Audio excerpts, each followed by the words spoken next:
Allez-y, on s'installe. Come on. Nice. Sur les États-Unis débarquent. Les US. Ça va, toi? Ouais, merci. Tu restes où? Vous allez là, vous? Hein? Giorgio. Georges, premier rang. Bon, à tout à l'heure, bonne séance. Arnaud, il est là. Je viens pas à côté de toi, on va pas être sérieux. Chut. Chut, chut, chut. Pardon. On est tout seul, comme ça je déconne pas. Psst. Je veux pas t'entendre. Hein. Attention. Hein. Chut.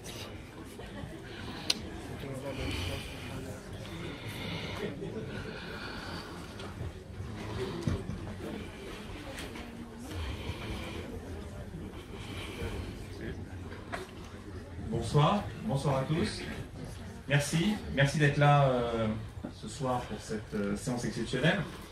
Quand Gilles m'a appelé il y a quelques temps en me disant voilà, il y a un documentaire spécial pour fêter quand même ce moment emblématique du tennis français qui est la victoire de Yannick il y a 40 ans par Auteuil. On voudrait faire une séance de cinéma. Et ben, j'ai dit à Gilles, aucun problème. Évidemment, tennis, cinéma, ça pouvait que me parler. Deux de mes grandes passions, de passions d'enfance d'ailleurs. Le cinéma, c'était mon grand-père, qui nous emmenait tous les samedis. Et le tennis, c'était mon père, qui, lorsque je travaillais bien à l'école, ce qui m'arrivait aussi, m'emmenait à la finale de Roland-Garros. Alors la première, c'était Borg-Girolaitis en 1980. Et puis, il y a eu 1983. Ce moment absolument formidable, le petit garçon que j'étais en a encore les larmes aux yeux quand il pense. Et voilà, c'est vraiment un des grands moments gravés dans ma mémoire. Donc, je suis particulièrement fier et heureux que vous soyez là ce soir. Et je vais céder la parole à la voix de Roland Garros.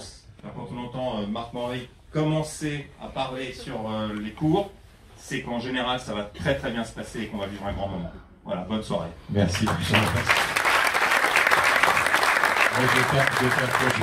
J'aurais tellement aimé être au micro en 83. C'est peut-être un des grands manques de ma vie, mais en fait, en tout cas, c'est un vrai bonheur d'être là avec vous. On n'a pas fêté les 10 ans, on n'a pas fêté les 20 ans, on n'a pas fêté les 30 ans. La Fédération française de tennis voulait à tout prix fêter les 40 ans, et c'est Gilles Moreton.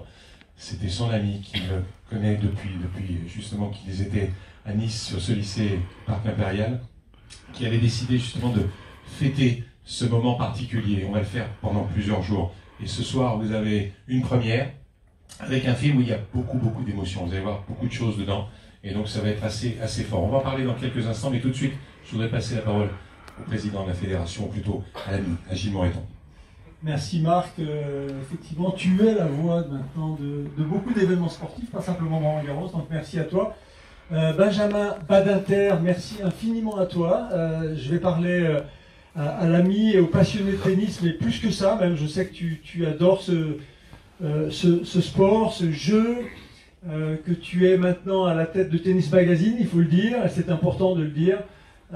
Et merci en tout cas pour avoir répondu à effectivement cet appel que j'ai fait.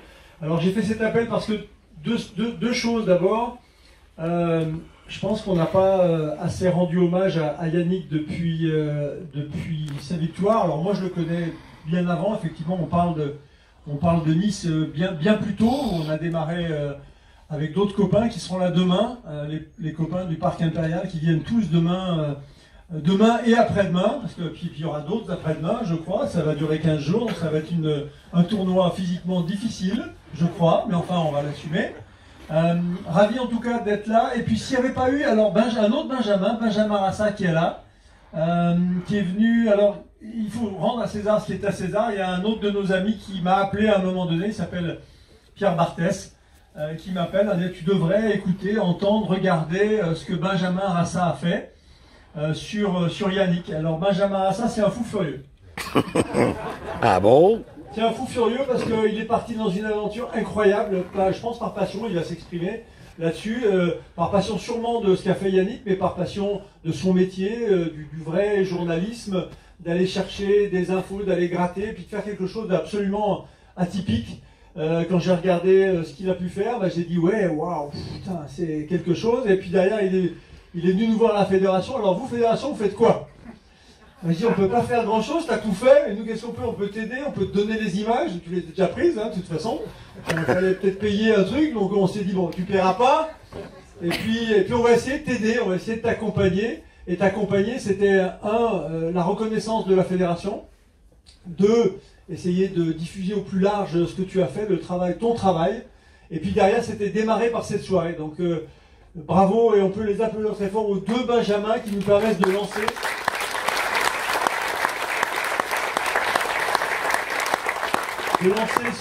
Sur Roland Garros 2023. Moi, je voudrais saluer l'ensemble des élus de la fédération, des salariés. Et tout à l'heure, j'ai eu la chance d'avoir un petit message de Yannick destiné à Amélie Mauresmo qui devrait nous rejoindre un petit peu plus tard. Amélie qui est en plein boulot. Il faut qu'il y en ait une qui bosse quand même hein, dans ce tournoi, qui fait la programmation. Et vous savez à quel point c'est difficile la programmation de dimanche et de lundi. Donc Amélie est avec nous par la pensée. Amélie a été avec moi depuis le début sur toutes les idées qu'on a pu avoir pour... on voulait absolument célébrer à la fois que la Fédération française de tennis, et je suis tellement content que ce soit sous ma présidence, l'homme, c'est Yannick, mais ça je le redirai, je vais malheureusement le redire plusieurs fois, l'homme, parce que moi je connais l'homme au travers de tout ce qu'il a fait, ses up and down, sa vie, et puis ses victoires, et puis cette victoire 83 où vient d'arriver présidentielle, et je regarde cette victoire, et puis son parcours après, et puis la famille derrière, et puis le basket qui nous a aussi liés par la suite.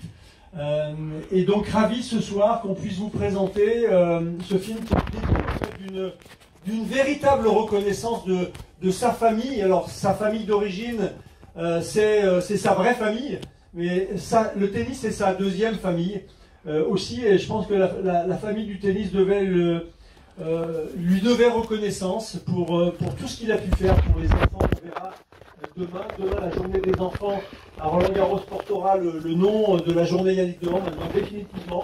Et puis il y aura quelques animations demain. Voilà, en tout cas, merci à vous, messieurs les Benjamins. Merci à Yannick pour ce que tu as fait pour la fédération et pour le tennis. Et puis merci à Amélie aussi que je voudrais associer, ainsi que tous les élus qui sont dans la salle avec moi, qui participent à cette vraie sensibilité d'une famille qui est reconnaissante pour ce qu'on a pu faire. Je voudrais associer aussi Yannick, qui est le seul à avoir gagné un grand chelem depuis 40 ans, mais on a nos filles qui ont gagné 5 grands chelems. Je voudrais parler de Marie Pierce. Marie Pierce. Et Marion Bartoli. Je ne sais pas si Marion est là, mais n'oublions pas que nos filles, ont gagné 5 titres du Grand Chelem pendant cette période-là. Et pour la bonne nouvelle, Arthur Fils est en finale ce soir, aujourd'hui à Lyon, qui a 18 ans. Voilà, c'est intéressant et j'espère qu'il ira loin et que peut-être que dans le tournoi, il nous réservera de bonnes surprises. Voilà. Merci à tous en tout cas d'être venus. Merci. Moi, je vais vous présenter un peu mieux Benjamin Rassac. Vous allez voir ces documentaires, quelques-uns en tout cas sur l'écran dans quelques instants. Benjamin adore le sport, il est passionné, il a réalisé Le Crépuscule des Dieux sur les matchs McEnroe-Lendl. À l'époque, c'était pas évident, c'était en 2008. Regardez-le, c'est assez passionnant. Également La légende d'Alain Mimoun, ça c'était en 2010. Et puis Arnaud Assoumani, Un bras en or. Il est là, Arnaud. Là, ce soir. Arnaud. Arnaud qui a été médaillé aux Jeux paralympiques et qui va viser aussi une médaille aux Jeux de Paris en 2024. Et puis Saint-Étienne, l'épopée 76. Voilà, donc ce sont quelques-uns des reportages qu'il a fait. Comme je vous dis, c'est un passionné de sport. Et là, sur ce document, c'est un vrai document, c'est quelque chose d'extraordinaire. Ceux qui l'ont vu, vous avez vu de l'émotion énormément. Et il a fait parler justement des adversaires de Yannick. C'est particulier. C'est spécial. Il y en a quelques-uns dans la salle ce soir. Il y a Christophe Auger-Vassin qui est là. Il y a Max Villander qui vient d'arriver. Pardon. Max, welcome. Allez, Max. C'est un vrai bonheur.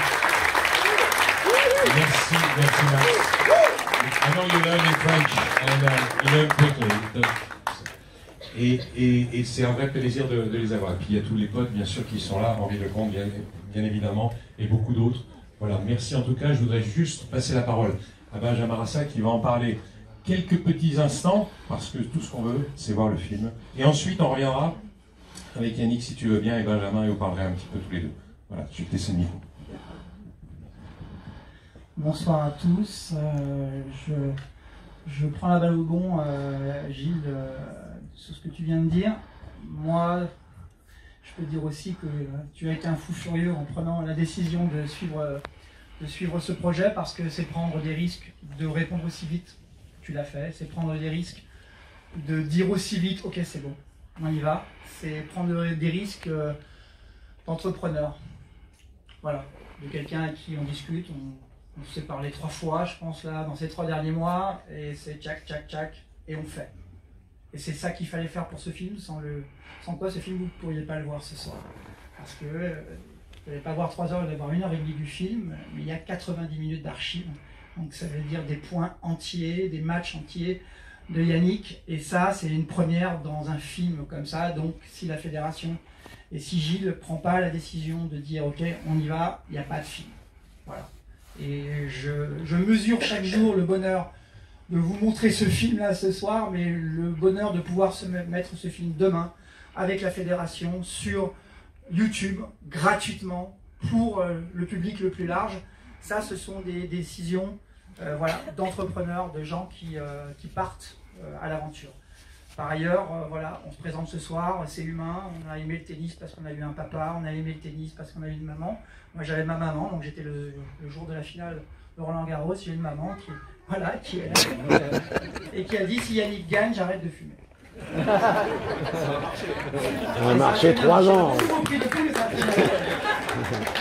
Elle a oublié qu'elle avait gagné. Ce sont des rencontres, ce sont des passions. Ce soir, je suis très très heureux, je le dis vraiment officiellement pour Gilles, je suis très heureux des gens que je vois dans la salle. Ce sont des gens que j'ai parfois pas vus depuis très très longtemps, parce que j'ai travaillé parfois dans le tennis et puis j'ai fait d'autres choses. Je suis très heureux de leur présence, parce que ce sont des gens des qualités avec lesquels on a des discussions franches, profondes sur le tennis. Je voudrais simplement rendre hommage effectivement à 3 personnes que tu connais très bien, Gilles, qui m'ont aidé fondamentalement pour la réussite de ce projet. Le premier, c'est l'entraîneur historique de Yannick.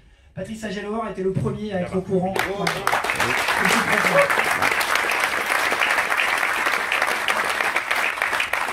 Je sais pourquoi Patrice est si apprécié, que des encouragements, que les « Allez Benjamin, continue », des petites lettres pour Lendl, pour Max, pour dire « Il y a Benjamin, il essaye de faire un film ». Quand on est avec des gens comme ça, qui sont aussi animés, ça fait très plaisir. Puis le jour où j'ai montré le film chez moi à Patrice, il a ri pendant 3 heures. C'est aussi un film comique, vous allez voir. Il a ri parce qu'il connaissait toutes ces situations-là, et c'était un bonheur de voir en fait Patrice toujours avec le sourire. Voilà, je voudrais vraiment des applaudissements pour lui ce soir.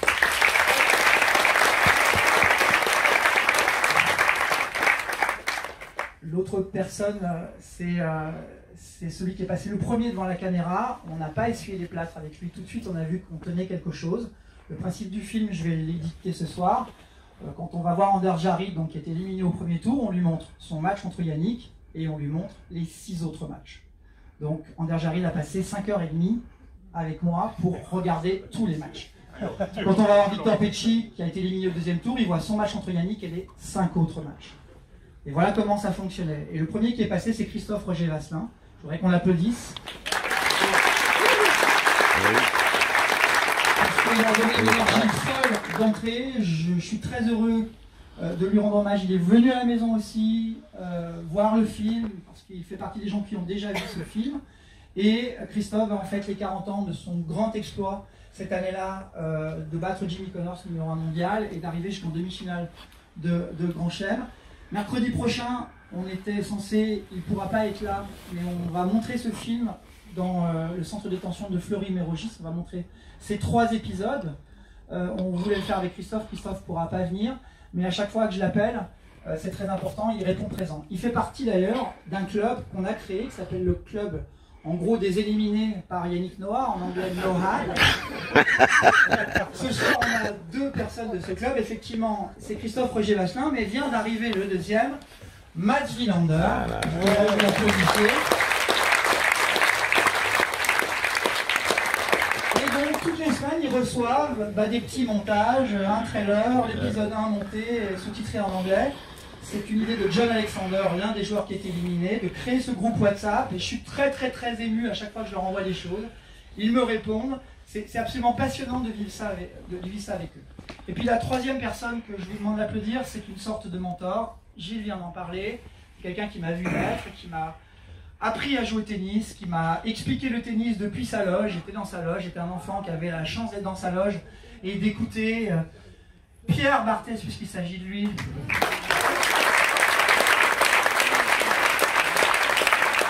Il m'a raconté avec 3 coups d'avance ce qui allait se passer dans le point. Et quelque part, ce film, il est signé d'une certaine vision du tennis liée à Pierre, qui est que le tennis est une discussion. Et ce soir, vous allez effectivement voir la discussion de joueurs qui vont parler de Yannick, qui parlent de ce jeu en miroir. Je pense que c'était effectivement le bon angle pour tirer un portrait de Yannick. On va commencer ce film, en fait, au milieu, au moment où Yannick a déjà éliminé donc 4 joueurs. Il va démarrer le 5e tour, donc les quarts de finale contre Ivan Lendl. On a pris une petite séquence juste pour vous introduire en gros ces 4 joueurs qui ont été éliminés, donc qui commentent la suite évidemment du parcours de Yannick. Voilà, donc je répète leurs noms: Anders Jarid, Victor Pecci, Pat Dupré, John Alexander. Vous allez les voir apparaître au moment où on va essayer de définir qui est Ivan Lendl. Voilà, je vous souhaite une bonne projection.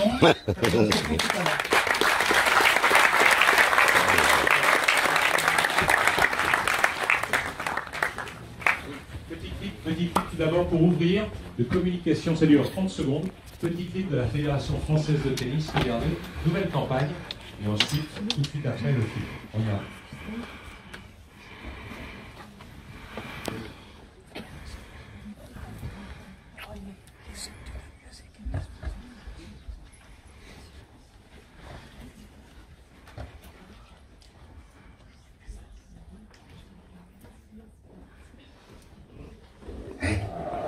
Si c'est le jeu que tu cherches, c'est ici que ça se passe. En toi. Ici, on ne scrolle pas. On ne poste pas. On ne juge pas. On joue. Ici, il n'y a que la concentration qui compte. Il n'y a que la balle qui compte. Tout à l'heure, avec un jeu un petit peu différent, c'est de toute façon Lendl qui, si la logique sportive est respectée, doit se qualifier au dépend de Gottfried. C'est Lendl qui, si la logique est respectée, doit gagner le tournoi. Mais d'ici là, je pense qu'il y a pas mal de joueurs qui veulent le battre et Gottfried sera le premier. Je pense que Brian a eu des matchs difficiles dans les tours précédents et ça va être très dur pour lui. Enfin, quand Gottfried joue bien et dans un bon jour, il peut très bien faire douter Lendl. Who is Ivan Lendl? Ivan Lendl was... Who is Ivan Lendl? Ivan Lendl is... Who is Ivan Lendl? So who is Ivan Lendl, Pat?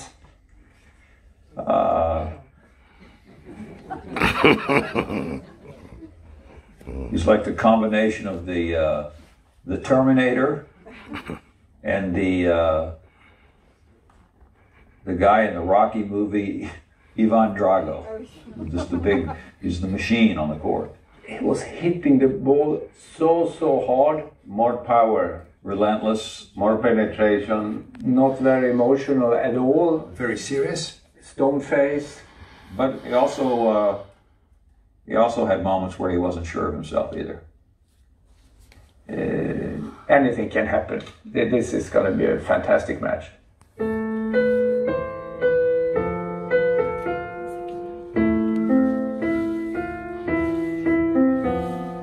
Et maintenant, place au spectacle que va sûrement nous donner ce match entre Yannick Noah et Ivan Lendl. Ivan Lendl, 7.